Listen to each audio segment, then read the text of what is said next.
Welcome to our Sunday evening special episode of Crime Exposed.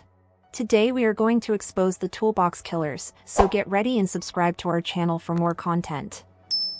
Lawrence Bittaker and Roy Norris, better known as the Toolbox Killers, were two of the most sadistic and depraved serial killers in American history.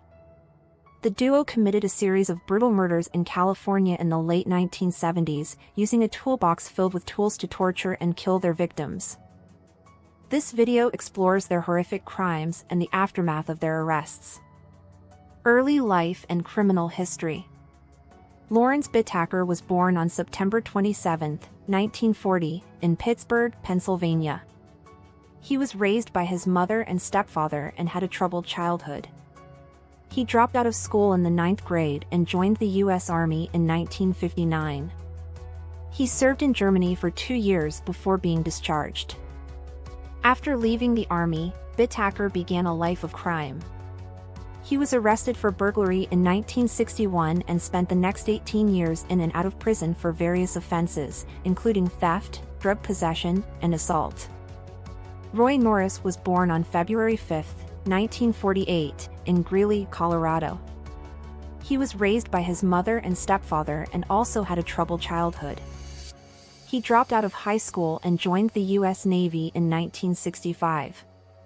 He served on the USS Enterprise during the Vietnam War before being discharged. After leaving the Navy, Norris moved to California and began a life of crime.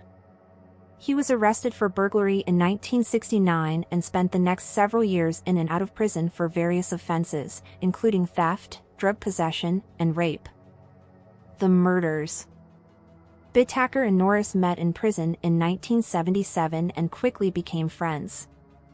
After their release, they moved to Los Angeles and began planning a series of murders.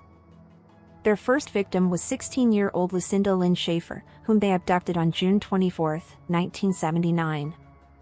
They picked her up as she was hitchhiking and took her to a secluded spot in the San Gabriel Mountains. They raped, tortured, and killed her, then dumped her body on a nearby hillside. Over the next several months, they abducted and killed 5 more young women: Andrea Hall, Jacqueline Lamp, Jackie Gilliam, Shirley Ledford, and Cynthia Chandler. They picked up their victims as they were hitchhiking or walking alone and took them to remote locations where they tortured, raped, and murdered them. Bittaker and Norris documented their crimes by recording audio tapes of their victims' screams and cries for help. They also took Polaroid photos of their victims before and after they were tortured and killed. Their toolbox, which they called their murder kit, contained a variety of tools that they used to torture and kill their victims, including pliers, wire cutters, and an ice pick. Arrest and trial. Bittaker and Norris were arrested on November 20, 1979, after a young woman who had escaped from them reported them to the police. When police searched their van, they found a Polaroid photo of Shirley Ledford's body and the audio tapes of their victims' screams. At their trial, the prosecution played the audio tapes of their victims' screams, which horrified the jury and the public. Bittaker and Norris were both convicted of 5 counts of first-degree murder and sentenced to death. Norris later agreed to a plea bargain and testified against Bittaker in exchange for a life sentence. Bittaker was sentenced to death and remains on death row in San Quentin State Prison. You struck Miss Lamp with a sledgehammer. Do you recall the sledgehammer which was introduced? Yes, sir, I recall. The aftermath.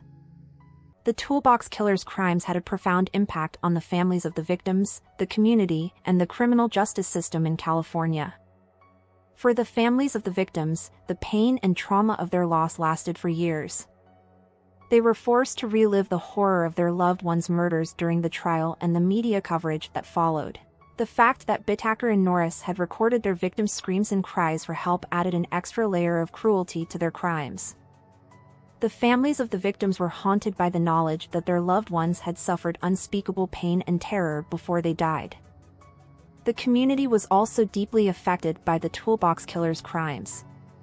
The murders were a reminder that evil exists in the world and can strike anywhere, at any time. The Toolbox Killers' crimes also had a lasting impact on the public's perception of serial killers. Before Bittaker and Norris, many people believed that serial killers were a rare phenomenon that only existed in movies and books.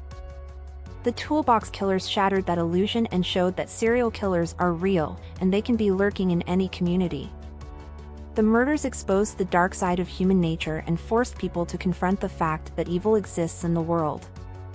However, the crimes also led to important changes in the way that law enforcement agencies investigate and prosecute serial killers, which has helped prevent similar crimes from happening in the future.